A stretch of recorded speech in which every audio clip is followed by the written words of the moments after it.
SIR 2026 अंतर्गत मतदार यादी शुद्धीकरण व अद्ययावत करण्याचं काम वेगानं सुरू झालंय. भारत निवडणूक आयोगाच्या निर्देशानुसार विशेष सखोल पुनर्निरीक्षण कार्यक्रम SIR 2026 अंतर्गत मतदार यादी शुद्धीकरण व अद्ययावत करण्याचं काम वेगानं सुरू झालंय.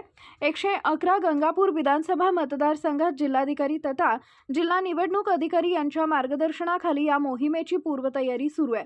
गंगापूर तहसील कार्यालय या बैठक घेण्यात आली आहे. सर्वांना सूचना देण्यात आल्या.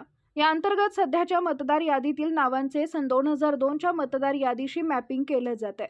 गंगापूर शहरात BLO अधिकारी काम करत असताना अडचणींचा सामना करावा लागतोय. BLO अधिकारी यांना काही गोष्टी समजत नसल्याचं दिसून येत आहे. 18 ते 42 वयोगटातील ज्या मतदारांची नावं 2002च्या यादीत नाहीत त्यांचे आई वडील किंवा आजी आजोबांच्या नोंदीशी प्रोजनी मॅपिंग केलं जात आहे. तसेच विवाहानंतर इतर गावातून आलेल्या महिलांसाठी ही माहेरकडील नोंदीशी मॅपिंगची प्रक्रिया सुरू आहे.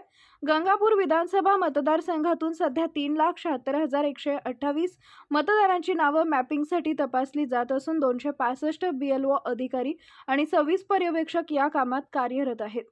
ग्रामपंचायत, आशा वर्कर, अंगणवाडी सेविका काम करताना नागरिक शिबिरात माहिती देताना गंगापूर शहरात 23 आणि 24 मार्च रोजी नगर परिषद इथं विशेष BLO कॅम्प आयोजित करण्यात आले. नागरिकांनी आपल्या मतदार नोंदी तपासून आवश्यक कागदपत्रांसह उपस्थित राहावे असं आवाहन करण्यात